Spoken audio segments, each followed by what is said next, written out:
এই যে বিজ্ঞানের আবিষ্কার হচ্ছে, বিজ্ঞানের আবিষ্কার যত বাড়বে কোরআন বোঝা তত সহজ হবে। সুবহানাল্লাহ। নবীজি কোরআন তেলাওয়াত করছেন আর অমুসলিমরা ইসলাম কবুল করে চলছে। কাফেরেরা সচেতন হয়ে গেল, আমাদের লোকগুলি তো আর ধরে রাখতে পারবো না, সব তো মোহাম্মদ সাল্লাল্লাহু আলাইহি সাল্লামের পিছনে লাইন লাগাইছে। তখন তারা হযরত ওমরকে লাগিয়ে দিল, যেই লোকটাকে যেখানে পাওয়া যায় সেখানে মারো। হযরত ওমর রাদিয়াল্লাহু তাআলা আনহু তখন জাহিল, তিনি কাফের ছিলেন, মারার জন্য নেমে গেলেন। কোথায় পাওয়া যায় খুঁজতে খুঁজতে জানা গেল যে তিনি মসজিদে হারামে নামাজ পড়ছেন। পেছনে গিয়ে ওমর দাঁড়িয়েছেন, অপেক্ষা করছেন যে ঠিক আছে নামাজ পড়তেছে, নামাজ পড়াটা শেষ হোক, তারপরে আচ্ছা তরে দেখব। নবী করিম সাল্লাল্লাহু আলাইহি ওয়াসাল্লাম নামাজের মধ্যে তেলাওয়াত করতেছেন জোরে জোরে। এখন আপনারা বুঝুন, এ কোরআন শরীফ হচ্ছে আল্লাহ, তেলাওয়াত করছেন যার উপরে নাজিল হয়েছে তিনি। এখন শুনতে কত মজা হচ্ছে। হযরত ওমর তিনি বলছেন যে আমি মনে মনে ভাবলাম যে মুহাম্মদ সাল্লাল্লাহু আলাইহি সাল্লামকে এইসব কথা জেনে শিখায়। উনি তো কোনো স্কুল কলেজে যায় নাই, মাদ্রাসায় যায়নি, কই পান এত সুন্দর সুন্দর কথা, নিশ্চয়ই জেনে শিখাচ্ছে। হযরত ওমর বলেন আমি যখন মনে করছি নবীজিকে মুহাম্মদ সাল্লাল্লাহু আলাইহি সাল্লামকে জেনে কথাগুলি শিখিয়েছে, অমনি তিনি নামাজের ভিতরে তেলাওয়াত করলেন, ইন্নাহু লাকাউলু রাসূলিন কারীম। এটি একটি মহান বার্তাবাহকের বর্ণনা। হযরত ওমর চিন্তা করলেন সর্বনাশ, আমি মনে মনে চিন্তা করছি জেনের কথা, আর উনি জবাবে বললেন না জেনের কথা না, এটা সম্মানিত বার্তাবাহক তিনি বর্ণনা করেছেন। হযরত ওমর বলেন আমি মনে মনে ভাবলাম জেন যদি না শিখিয়ে থাকে তাহলে তলে তলে কোন ফাঁকে যেন মুহাম্মদ সাল্লাল্লাহু আলাইহি সাল্লাম কবি হয়ে গেছেন, কারণ এত সুন্দর মিলিয়ে মিলিয়ে কথা তো আর শুনি নাই কখনো।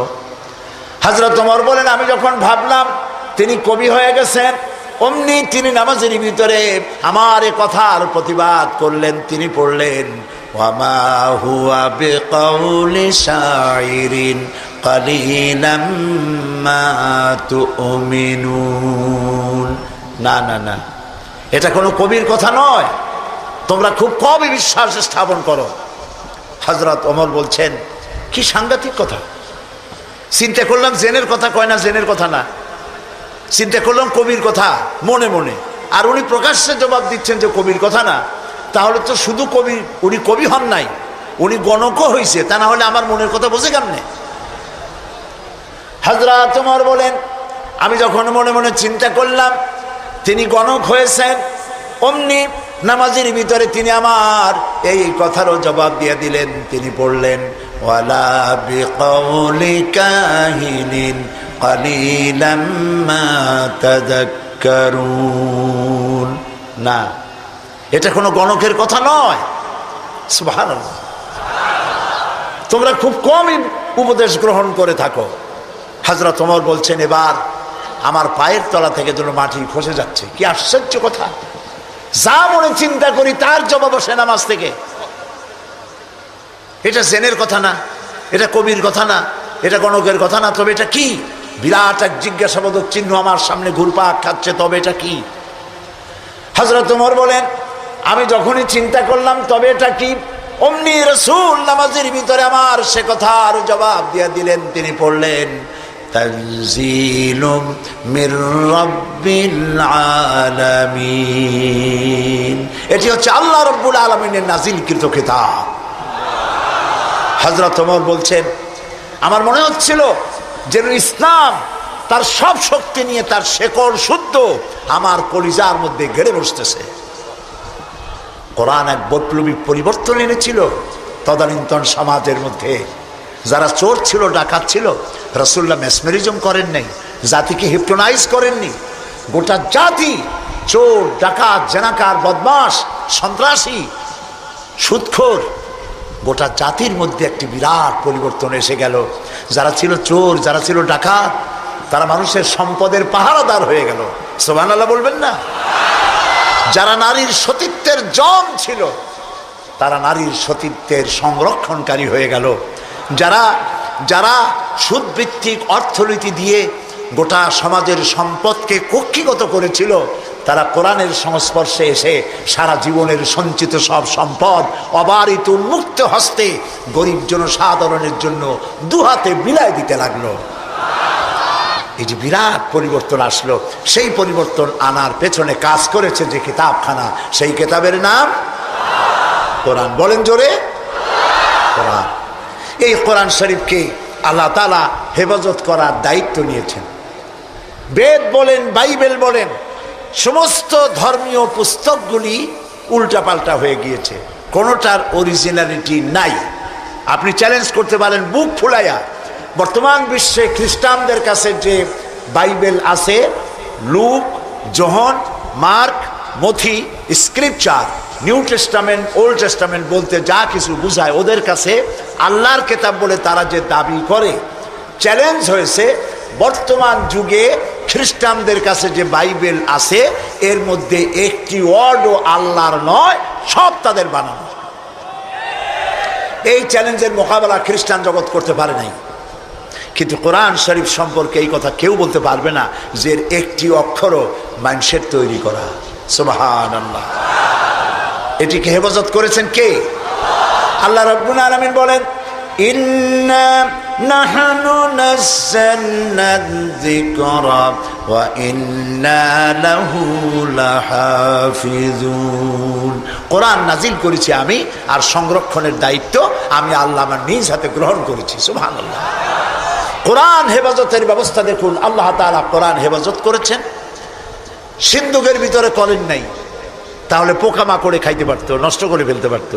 ব্যাংকের লকারে রাখেন নাই, লোহার সিন্ধুকে রাখলে এটা ড্যাম হতে পারতো, এটা ফাঙ্গাস পড়তে পারতো, এটা নষ্ট হয়ে যেতে পারতো। আল্লাহ তাআলা হেফাজতের এমন ব্যবস্থা করলেন যা পৃথিবীর কোনো জাতির ধর্মীয় গ্রন্থকে হেফাজতের এই ব্যবস্থা নাই। সেটা কি? সেটা হলো আলমারিতে নয়, সিন্ধুকে নয়, ব্যাংকের লকারে নয়, মানুষের মেমোরির ভিতরে, কলিজার মধ্যে, ব্রেনের মধ্যে আল্লাহ পাক কোরআনকে হেফাজত করে দিয়েছেন।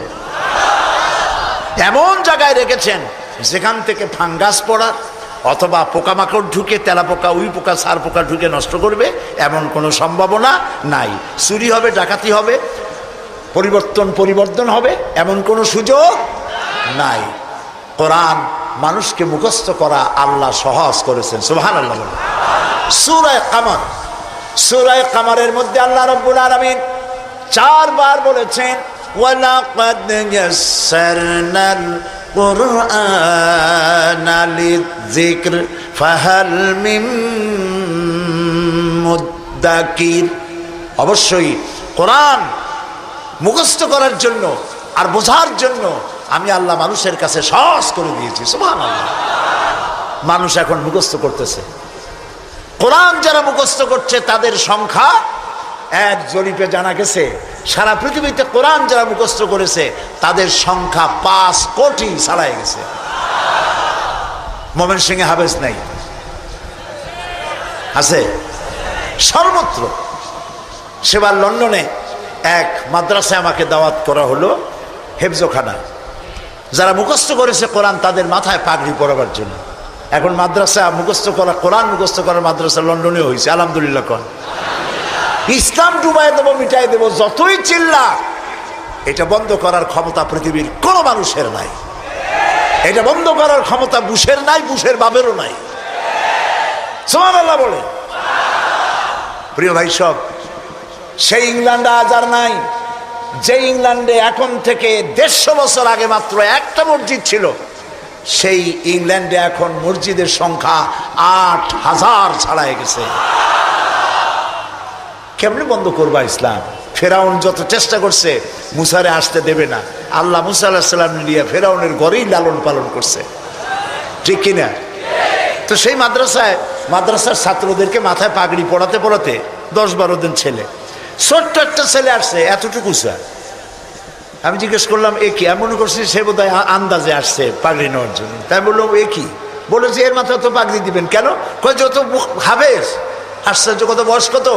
কয় 7-7.5 বছর হবে। সুবহানাল্লাহ। আমার চোখে পানি এসে গেল। আমার কাছে মনে হলো যেন আল্লাহ তাআলা প্রশান্ত মহাসাগরকে একটা ঝিনুকের মধ্যে আল্লাহ তাআলা ঢুকাই দিয়েছেন। কোরআনের হেফাজতের মালিক কে? আরো জোরে বলুন। তিনি হেফাজতের দায়িত্ব নিয়েছেন। এখন এই কোরআন থেকে আমি কিছু কথা আলোচনা করতে চাই স্বল্প সময়ের মধ্যে। আলোচনা করব সেই জায়গা দিয়ে যেই জায়গাটির দিকে আলোচনা করলে পরে আমাদের আকীদা দুরস্ত হয়ে যাবে। আল্লাহ তো সংখ্যা বেশি চান না, আল্লাহ চান কোয়ালিটি। কোয়ান্টিটির প্রয়োজন না, কোয়ালিটির প্রয়োজন।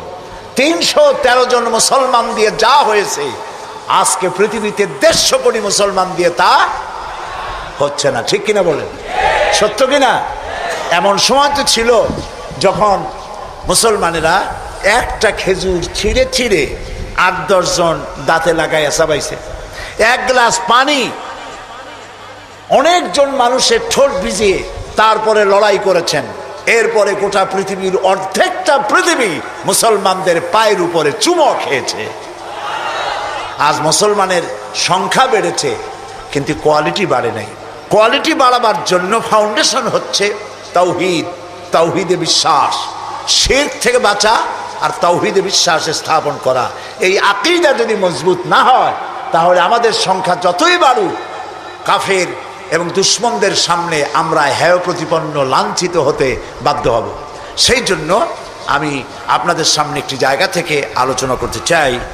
তার আগে শয়তানের ওয়াসওয়াসা থেকে পানাহ চেয়ে নিতে হবে, কারণ শয়তান চায় না যে আমরা আল্লাহর কথা শুনি। শয়তান কি চায়? সেই জন্য আল্লাহ তাআলা বলেছেন কোরআন তেলাওয়াতের সময় শয়তানের ওয়াসওয়াসা থেকে আমার কাছে পানাহ চেয়ে নিও। আপনারা সবাই আমার সাথে পড়ে, বিতাড়িত মরদুদ শয়তানের ওয়াসওয়াসা থেকে পানাহ চাই, পরম করুণাময় আল্লাহর নামে শুরু করছি। সূরা লোকমান, দ্বিতীয় রুকু। ওয়ালাকাদ আতাইনা লুকমানাল হিকমাতা আনিশকুর লিল্লাহ ওয়া মান ইয়াশকুর فإنما يشكر لنفسه ومن كفر فإن الله غني حميد وإذ قال لقمان لابنه وهو يعظه يا بني لا تشرك بالله ইন্না শিরকা লাযুলমুন আযীম। সাদাকাল্লাহুল আযীম। দুটি আয়াত আমি আপনাদের সামনে তেলাওয়াত করেছি। অর্থ হচ্ছে, আর অবশ্যই আমি লোকমানকে জ্ঞান দান করেছি এবং তাকে বলেছি যে তুমি আল্লাহর প্রতি কৃতজ্ঞ হও। ওয়া মান ইয়াশকুর ফাইন্নামা ইয়াশকুরু লিনাফসি, আর যে ব্যক্তি কৃতজ্ঞ হয় সে তার নিজের জন্যই কৃতজ্ঞতা প্রকাশ করে। ওয়ামান কাফারা, আর যে ব্যক্তি অকৃতজ্ঞ, ফাইন্নাল্লাহা গানিয়্যুন হামিদ, আর জেনে রেখো আল্লাহ তাআলা কারো কৃতজ্ঞতার, কারো প্রশংসার মুখাপেক্ষী নন। তিনি হামিদ, নিজের থেকে নিজেই প্রশংসিত। এটি হলো আমার তেলাওয়াতকৃত আয়াতের তরজমা। এখন এই আয়াত থেকে কিছু কথা আমি আপনাদের সামনে আলোচনা করতে চাই। ফ্যানটা আমার দিকে একটু ডাইরেক্ট করে দেন। সেটা হলো এই, আল্লাহ তাআলা বলছেন ওয়ালাকাদ আতাইনা লুকমানাল হিকমা, আমি লোকমানকে জ্ঞান দান করেছি। লোকমান সম্পর্কে আমাদের অনেকের ধারণা যে লোকমান ছিলেন পয়গম্বর বা নবী বা রসুল ছিলেন। এটি ঠিক নয়। হযরত লোকমান নবী না, রসুল না, তাকে আল্লাহ জ্ঞান দান করেছিলেন। কে জ্ঞান দান করেছিলেন বলুন? আল্লাহ তাআলা তাকে জ্ঞান দান করেছিলেন। হযরত লোকমান ছিলেন একজন বাদশার, একজন রাজার, তিনি ছিলেন কৃতদাস। এখন একদিন বাদশার কাছে খবর এলো যে আপনার যে খাদেম, যে গোলাম লোকমান, সে তো বড় বুদ্ধিমান মানুষ। বলে কেমন? যেখানেই যায় উট ভেড়া ছাগল ইত্যাদি তো পালে, তো যখন যেখানে যায় উট ভেড়াগুলো ছেড়ে দিয়ে তারপরে এক জায়গায় বসে, আর সব রাখালরা তার চারদিকে এসে বসে যায়, আর উনি জ্ঞানপূর্ণ কথা বলে। তার জ্ঞানের কথা শুনে মানুষগুলি হা করে তাকায় থাকে। বাদশা মনে করলেন যে আমার ভেড়া ছাগল রাখে, তার যদি হয় এত জ্ঞান, তো তারে তো আমার আটকায় রাখা ঠিক না। আচ্ছা জ্ঞানটা কেমন, তো একটু পরীক্ষা তো করি। একদিন লোকমানকে তিনি ডাকলেন, ডেকে বললেন, লোকমান তুমি এক কাজ করো, আমার যে ছাগলগুলি তুমি পালতেছো একটি ছাগলকে জবাহ করে ওর ভিতর থেকে ছাগলের শরীরের সব থেকে উৎকৃষ্ট অংশটা আমার জন্য নিয়ে আসো। হযরতে লোকমান একটা ছাগল জবাহ করলেন এবং ছাগলের কলিজা এনে পিরিচে করে ওনার সামনে হাজির করে দিলেন। কয়েকদিন যাওয়ার পর বাদশাহ আবার বললেন, আজকে আরেকটা ছাগল জবাহ করো এবং তার শরীরের নিকৃষ্ট অংশটা আমার সামনে নিয়ে আসো। লোকমান আরেকটা ছাগল জবাহ করলো এবং ওই ছাগলের কলিজাটা পিরিচে করে এনে হাজির করে দিল। বাদশাহ বলল, আমি শুনছিলাম তোমার নাকি অনেক জ্ঞান, এই বুঝি জ্ঞানের পরিচয়। আমি যেদিন চাইলাম, প্রথম বললাম সব থেকে উৎকৃষ্ট জিনিস আনো, তুমি কলিজা নিয়ে আসলা। সব থেকে নিকৃষ্ট জিনিস চাইলাম, তখনও তুমি নিয়ে আসলা কলিজা। তোমার জ্ঞানের পরিচয় তো পাইলাম না।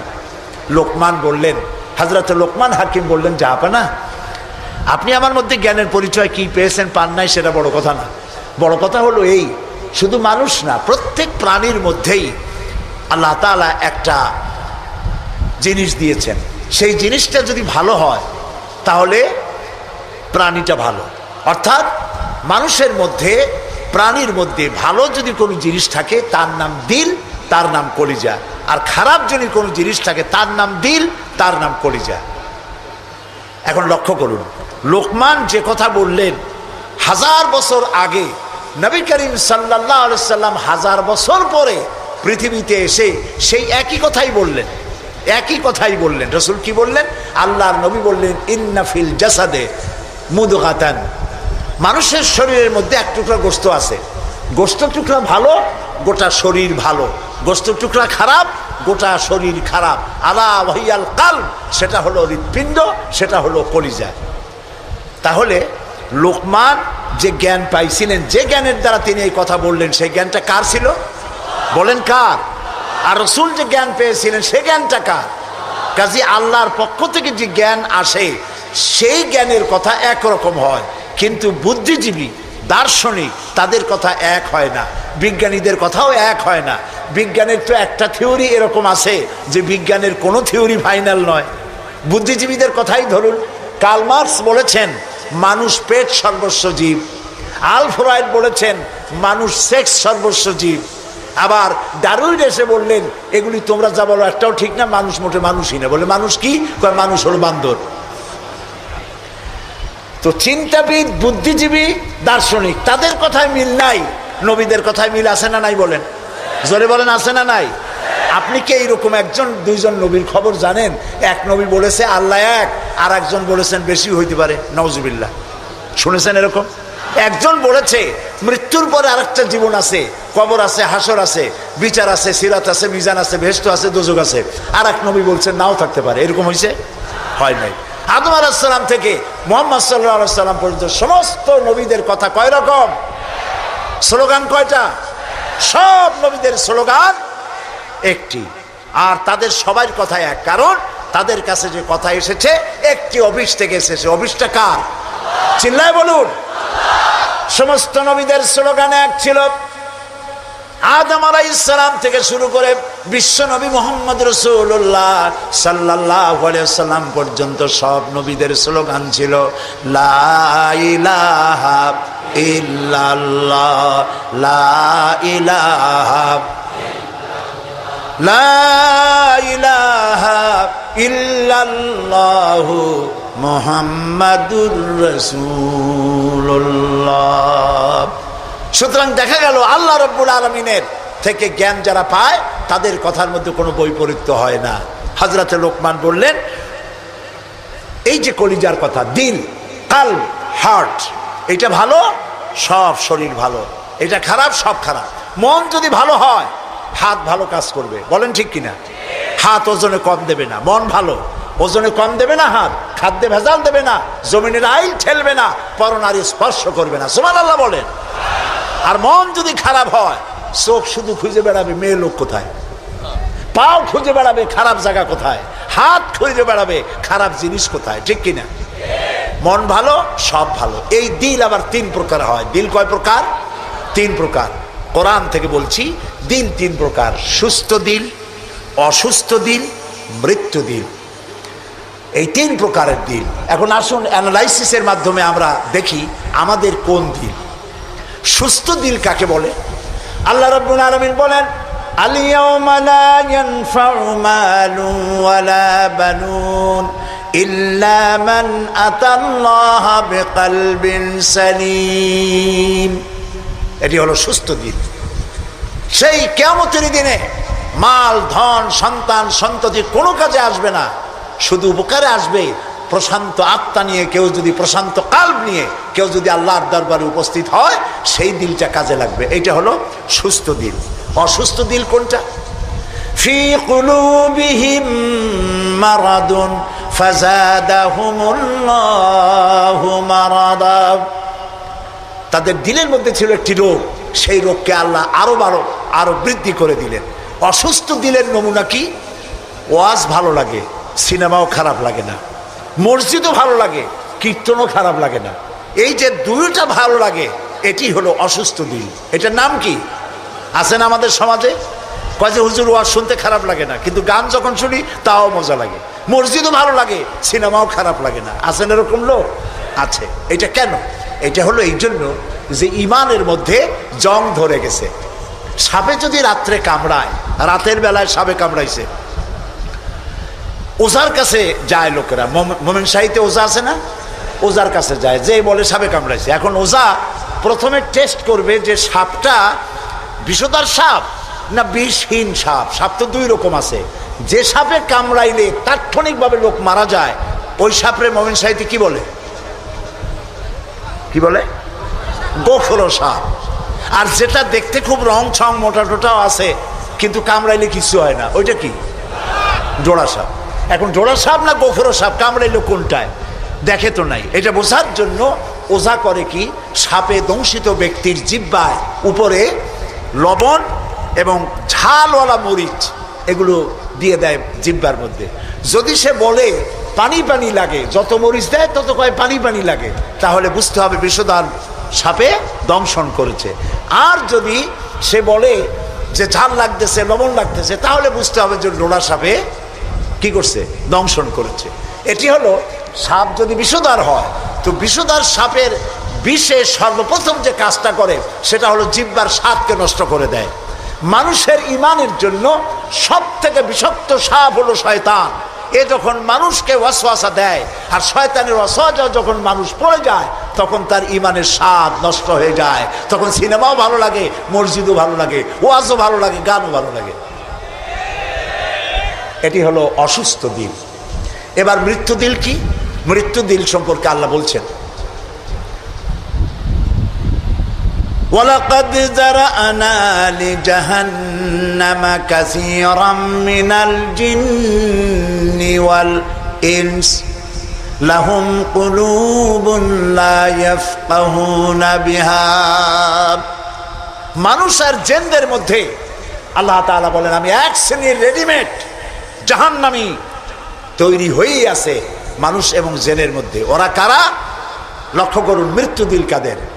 লাহুম কুলুবুন লা ইয়াফকাহুনা বিহা, যাদেরকে আমি হৃৎপিণ্ড দিয়েছি, বিবেক দিয়েছি, সব বোঝে, আমারে বোঝে না। আছেন এরকম কিছু বুদ্ধিজীবী? বলেন আছে না? কবি আছেন এমন কিছু, সাহিত্যিক আছেন এমন কিছু। নারীর সৌন্দর্য, নারীর রূপের সৌন্দর্যের ব্যাপারে কবিতা লিখতে লিখতে কলমের কালি শেষ হয়ে যায়, কিন্তু এই সৌন্দর্য কে দিলেন তারে চিনতেই পারল না। ফুলের ব্যাপারে গান লেখে, কবিতা লেখে, ফুলের রং, ফুলের গন্ধ। প্রজাপতি, প্রজাপতি কে এত সুন্দর করে, কোন শিল্পী তোমার ডানায় এত সুন্দর রং দিল, তার গান তৈরি করে, কিন্তু প্রজাপতির রং কে দিল আরে খুঁজে পায় না। তারপরে বলে কি? বলে যে সব বুঝেছি, শান্তিনিকেতন গিয়া পড়ে শুনিয়া, সাহিত্যের উপরে ডক্টরেট ডিগ্রি নিয়া কয় সব বুঝেছি। বলে বাবা কি বুঝেছো? কয় দেয়ার ইজ নো গড। সারা জীবন বসে বুঝলো যে প্রভু বলতে কেউ নাই, আল্লাহ বলতে কেউ নাই। বলে নাউযুবিল্লাহ। লাহুম কুলুবুন লা ইয়াফকাহুনা বিহা, সব বোঝে কিন্তু আল্লাহরে চেনে না। নিজের শরীরটা দেখে, আল্লাহরে খুঁজে পায় না। আহারে, তুমি তো তোমার শরীরটা দিয়েই আল্লাহরে চিনতে পারো। সুবহানাল্লাহ বলে। শরীরটা দিয়ে আল্লাহরে চেনা যায়। এই যে দুটো চোখ, এই চোখ দিয়ে সব সময় আমরা নেগেটিভ দেখি। সব সময় প্রতিটি চিত্র, প্রতিটি মুহূর্তে নেগেটিভকে পজিটিভ করে দেখায় কে? কে দেখায়? সুবহানাল্লাহ। এত সুন্দর দুটি চোখ আল্লাহ দিলেন, চোখের মধ্যে আল্লাহ আবার পানি দিয়ে দিলেন। পানি মানে কান্নার পানি না, এমনিই চোখে পানি আছে। আপনি চোখে পলক মারেন না, কথা না বললে বুঝি কি? এই যে পলক মারেন, এটা কি ইচ্ছে করে মারেন না অটোমেটিক হয়? অটোমেটিক হয়। ইচ্ছে করে মারলে ফটর ফটর করতো। আপনি নিজের অজান্তেই চোখগুলি পলক মারে কেন? আল্লাহ রাব্বুল আলামিন মানুষের কল্যাণের জন্য এমন অটোমেটিক ব্যবস্থা করে তিনি রেখে দিয়েছেন। শহরে বন্দরে গ্রামে নগরে গঞ্জে বাতাসের ভিতরে পলিউশন আছে, রোগের জার্ম আছে, বাতাসের ভিতরে উড়ে বেড়ায়, অনবরত চোখের ভিতরে প্রবেশ করে চোখ নষ্ট করে দিতে পারে। এই জন্য রব্বুল আলামিন চোখের ভিতরে পানি ধরনের এক রকম মেডিসিন রেখে দিয়েছেন। প্রতি মুহূর্তে চোখ পলক মেরে মেরে চোখকে আল্লাহ তাআলা ক্লিন করে দিতেছেন। শরীরের ভিতরে একটা শরীর দিয়ে আল্লাহকে চেনার জন্য যথেষ্ট। এই শরীরে আল্লাহ অসংখ্য রগ রেশা দিয়েছেন। মাথা থেকে শুরু করে পা পর্যন্ত যতগুলি নার্ভ আছে, সবগুলি নার্ভ ছিঁড়ে ছিঁড়ে যদি জোড়া লাগানো যায়, পুরা পৃথিবী একবার ঘুরে আসা যাবে। সুবহানাল্লাহ কইতে ইচ্ছা করে না? আর যদি পাশাপাশি সাজায় রাখেন, 3 একর জমিন লাগবে একটা মানুষের রগ সাজায় রাখতে। এই রগগুলি দিয়ে আপনি আমি যা খাই, এটাকে বলা হয় কার্বোহাইড্রেট।